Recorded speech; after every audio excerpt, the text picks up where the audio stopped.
बहुत मजा आ रहा है बाबा जी, लेकिन तुम मुझे कहाँ ले जा रहे हो? कहीं नहीं, बस थोड़ी दूर पे मेरी झोपड़ी है। वो तो ठीक है, लेकिन झोपड़ी में क्यों ले जा रहे हो? मुझे तो कहीं और जाना है। क्या इरादा है तुम्हारा?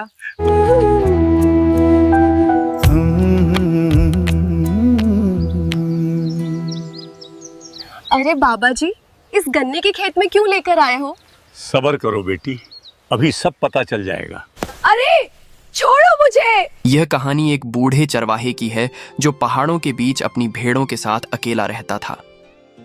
एक दिन जब वह अपने झोपड़े पर वापस आया तो उसने देखा कि एक जवान और खूबसूरत लड़की उसके दरवाजे के सामने बैठी उसका इंतजार कर रही थी।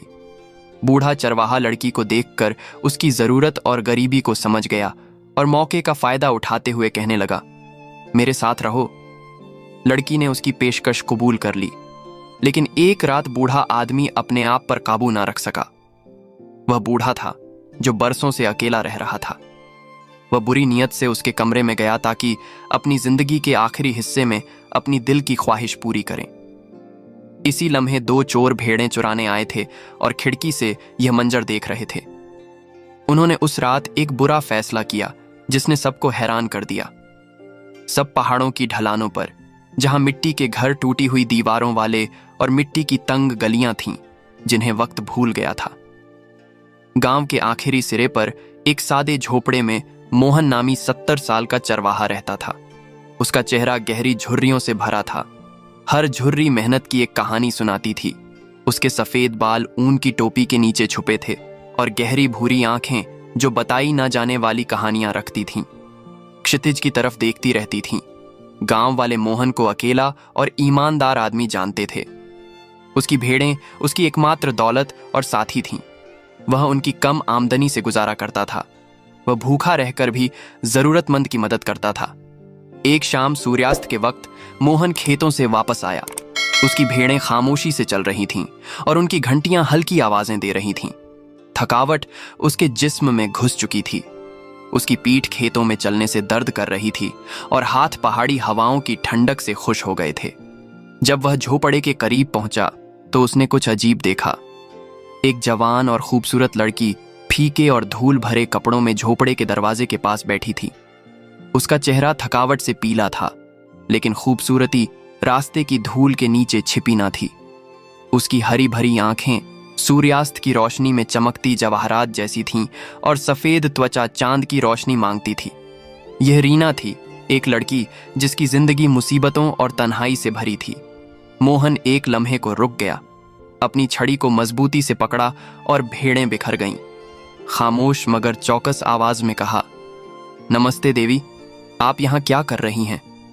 रीना मुश्किल से खड़ी हुई, अपने कपड़े दुरुस्त किए और थकी और गमगीन आवाज में जवाब दिया, काका मोहन, मैं रीना हूं, नीचे की बस्ती से आई हूं। घंटों चलकर यहां पहुंची। सुना है आप अच्छे दिल वाले हैं। भगवान के लिए मेरे पास आपके सिवा कोई नहीं। उसकी आंखें आंसुओं से भर गईं और हाथ जोड़ लिए। उसकी सारी उम्मीद उसकी बातों पर थी। मोहन ने भेड़ें चराईं। उसकी आंखें रीना की हरी आंखों पर पड़ी तो दिल एक लम्हे को धड़का, मगर जल्दी संभल गया। क्या हुआ रीना, इतनी दूर क्यों आई? उसकी आवाज खामोश थी मगर हिचकिचाहट थी। रीना ने गहरा सांस लिया। आंसू उसके गालों पर बह निकले। काका, मैं गरीब हूं। मेरे पिता जो चरवाहे थे 3 महीने पहले गुजर गए। हम अपनी बस्ती के चरागाहों में भेड़ें चराते थे, मगर उनकी मौत के बाद गांव वालों ने मुझे चराने ना दिया। कहा, अविवाहित लड़की यहां अकेली नहीं रह सकती। मेरी भेड़ें मेरी सब कुछ थीं, मगर अब चंद ही रह गईं। मां सालों पहले मर गईं। भाई शहर में हैं, अच्छी नौकरियां करते हैं, मगर मुझे निकाल दिया, रोटी तक ना दी। एक पड़ोसन माया ने कहा, आप ईमानदार चरवाहे हैं। उसने मशवरा दिया कि अपनी भेड़ें आपको दूं और मासिक पैसे दूं। आप उनकी देखभाल करो और उन्हें बढ़ाओ ताकि मैं बेचकर गुजारा करूं। मोहन खामोश हुआ, सर झुकाकर जमीन देखने लगा जैसे अंदरूनी लड़ाई लड़ रहा हो। रीना पर तरस आया मगर बुरे ख्यालात जहन में घूमने लगे। जवान खूबसूरत लड़की उसके झोपड़े में, उसकी तन्हाई का क्या? गांव वाले क्या कहेंगे? मोहन बरसों से अकेला था। उसकी पत्नी पार्वती जवानी में मर गई थी। दिल तन्हाई से भरा था, मगर धर्म उसका ढाल था। सर हिलाया और बोला, देवी रीना, मैं बूढ़ा हूं, अपनी भेड़ें संभालने के काबिल भी नहीं, तुम्हारी भेड़ें नहीं संभाल सकता। रीना घुटनों पर बैठ गई, कपड़ा जमीन पर घिसटा और टूटी आवाज में बोली, काका, भगवान के लिए, अगर निकाला तो कहीं जगह नहीं, भूख से मर जाऊंगी। अगर ऐसा है तो यहीं रहूंगी, अपनी भेड़ें खुद चराऊंगी, मदद करो भगवान के वास्ते। उसके आंसू जमीन पर बारिश की तरह गिर रहे थे। आवाज इल्तिजा से भरी थी। मोहन ने आसमान की तरफ देखा, जैसे भगवान से हिदायत मांग रहा हो। रीना की हरी आंखें दर्द और उम्मीद से भरी उसके दिल को छू गईं। आखिर में खामोशी से बोला, ठीक है रीना, अपनी भेड़ें यहां रख सकती हो, मगर मैं अकेला चरवाहा हूं, मैं नहीं संभाल सकता। तुम रहो और खुद देखभाल करो, मैं तुम्हारे लिए जगह तैयार करता हूं। रीना ने शुक्र से भरी आंखों से सर हिलाया और बोली, जैसे आप कहें काका मोहन, भगवान आपका भला करे। मोहन उसे झोपड़े में ले गया। भेड़खाने के पास एक मिट्टी का कमरा था जो चारे का गोदाम था। रीना की मदद से चारा हटाया और एक कोने में पुरानी चादर, तकिया और ऊन की कंबल दी। रीना ने कमरे को देखा, मिट्टी और भेड़ों की बू थी, मगर उसे जन्नत लगी। उस रात वह चादर पर लेटी, छत को देखती रही और सरगोशी की, हे भगवान, शुक्रिया, सोने की जगह मिली। मगर दिल में शक का साया था। मोहन अच्छा लगता था, मगर उसकी तन्हाई का क्या, अगर कुछ चाहे तो। अगली सुबह जल्दी मोहन उठा, नाश्ता किया और भेड़ खाने गया। रीना भी उठी, कपड़े दुरुस्त किए और चमकती हरी आंखों से बोली, काका मोहन, मदद करूं? मोहन एक लम्हे हिचकिचाया, मगर हां कह दी। रीना ने भेड़ों को दूध पिलाया और झोपड़ा साफ किया। मोहन ने देखा वह मेहनती है, हरकतें नरम और मेहरबान। खुद को बुरा भला कहा कि ऐसे ख्यालात किए। अपने आप से बोला, मोहन, होशियार रहो। पहले दिन मोहन आधी भेड़ें मैदान में ले गया। रीना ने आधी अपनी भेड़ों समेट खेतों में। खेत विस्तृत हैं, सब्ज घास से ढके। हल्की हवा चल रही थी। रीना भेड़ें चरा रही थीं और पुरानी गीत हल्की आवाज में गा रही थी, जैसे आसमान की हवाओं से बातें कर रही हों। मगर दिल में हल्का खौफ था, रात को अकेले, अगर मोहन बदल जाए तो। दूसरे दिन तेज बारिश हुई तो दोनों झोपड़े में रहे। रीना ने सब्जियों का सादा सूप बनाया। मोहन ने खाया और मुस्कुराकर बोला, अच्छा पकाया देवी रीना। रीना मुस्कुराई, मगर चौकस थी। रात को जब वह अपने कमरे गई तो उसकी सांस की आवाज पतली दीवार से मोहन तक पहुंच रही थी। मोहन जागता रहा, छत को देखता रहा। लालच उसे घेर रहा था। दिल में बोला, मोहन, तुम नेक आदमी हो, भगवान देख रहा है और रिस्क देगा। आने वाले दिनों में मोहन भेड़ें खेतों में ले जाता, कभी साथ कभी जंगल में आग जलाते, रोटी, पनीर, भेड़ों का दूध और चाय खाते। मोहन रीना को लुकमा देता, नरमी से देखता और कहता, खाओ रीना, थक गई हो। रीना मुस्कुराती मगर चौकस रहती। मोहन उसे जिंदगी में नेमत समझता। उसकी मेहरबानी बढ़ती गई, मगर कभी नजरें भारी हो जाती। दिल दिल में कुछ जाग उठा था। एक दिन बारिश में चरागाहों में भेड़ें चराते हुए वापसी पर रीना दरख्त की जड़ से फिसल गई। टखना मुड़ गया और गंभीर दर्द हुआ, जैसे तीर जिस्म में छेद रहा हो। वह गीली जमीन पर बैठी उठ ना सकी। हे भगवान, तुम्हें क्या हुआ? रीना दर्द से बोली, काका मोहन, चल ना सकती। मोहन ने सोचा, फिर मुश्किल से उसे पीठ पर उठाया। जमीन गीली थी, कदम भारी, मगर रीना का वजन उसकी पीठ पर था। अजीब मगर प्यारा एहसास उसे ताकत दे रहा था। मोहन मुतमिन लग रहा था। बूढ़े दिल की धड़कन मुख्तलिफ थी। झोपड़े में उसे चादर पर बिठाया, टखना कपड़े से बांधा और बोला, फिक्र ना करो, ठीक हो जाओगी। रीना आंसू भरी आंखों से बोली, काका मोहन, भगवान भला करे। कई दिन मोहन ने उसकी देखभाल की, खाना लाया और अपनी भेड़ें खुद खेतों में ले गया। रीना दिल में भगवान का शुक्र अदा करती, मगर भविष्य का नहीं पता था।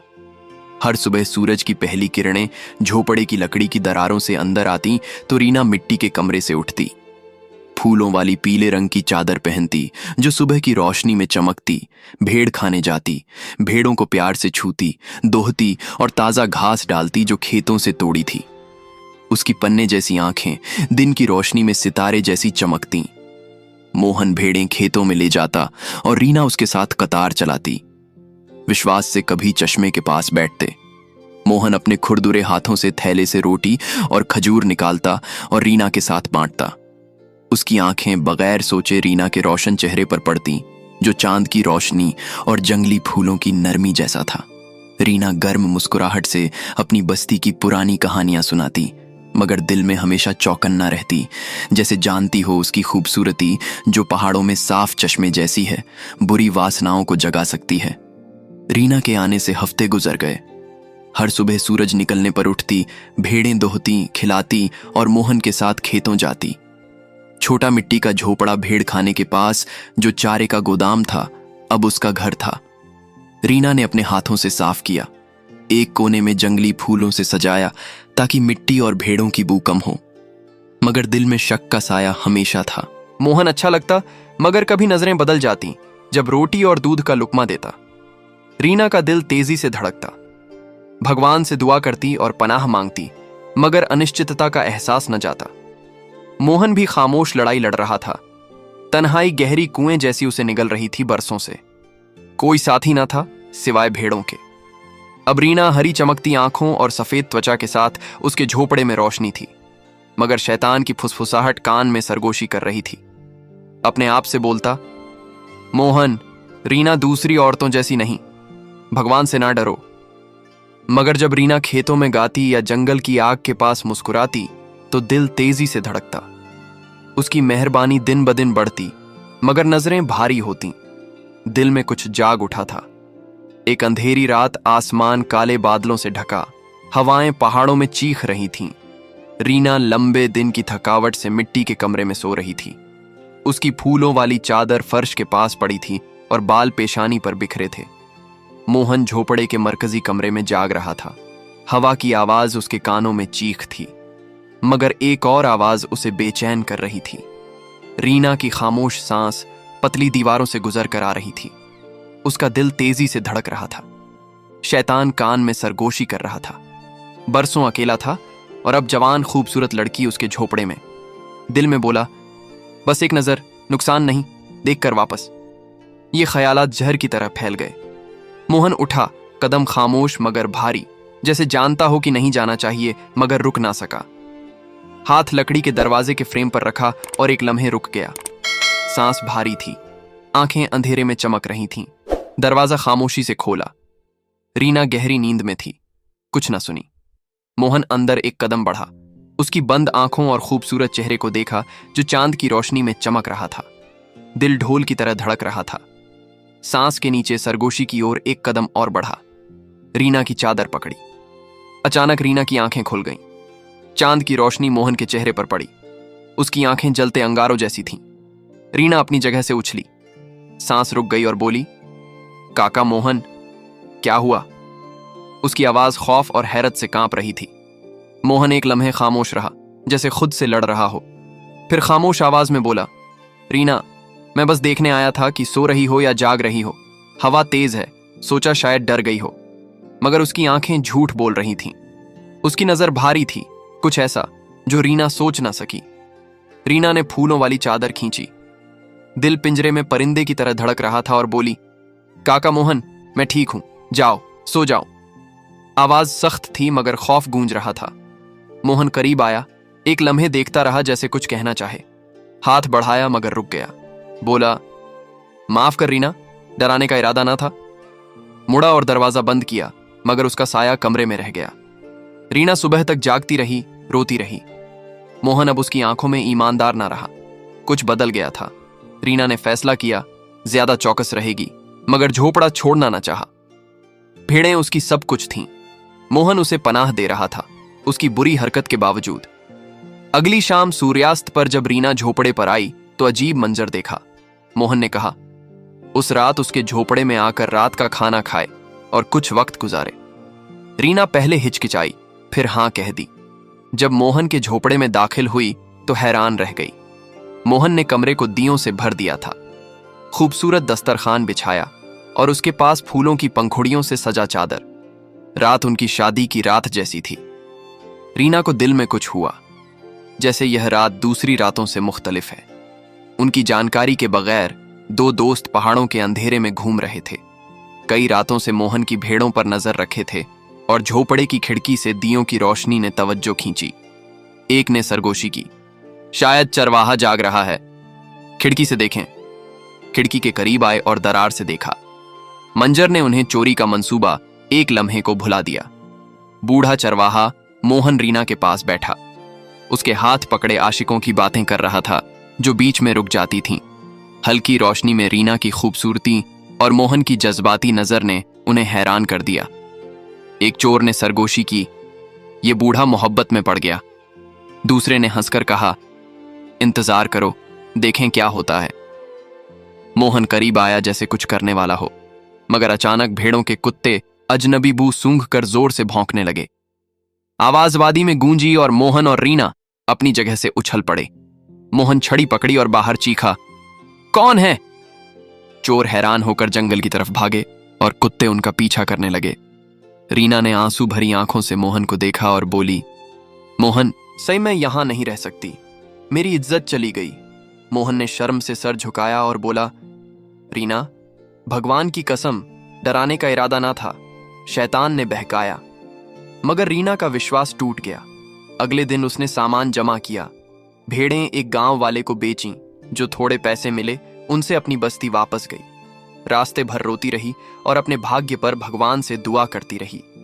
जल्दी उसकी भेड़ें खत्म हो गईं और वह फिर अकेली हो गई। दिल टूटा और बेघर। चोरों को भेड़ें चुराने में नाकामी दिल में जख्म छोड़ गई। उन्होंने फैसला किया, मोहन को सजा दें। अगले दिन गांव में उस रात की कहानी फैला दी। गांव वाले हैरान और मोहन से नाराज हो गए। कई दिन बाद बुरे मंसूबे के साथ वापस आए।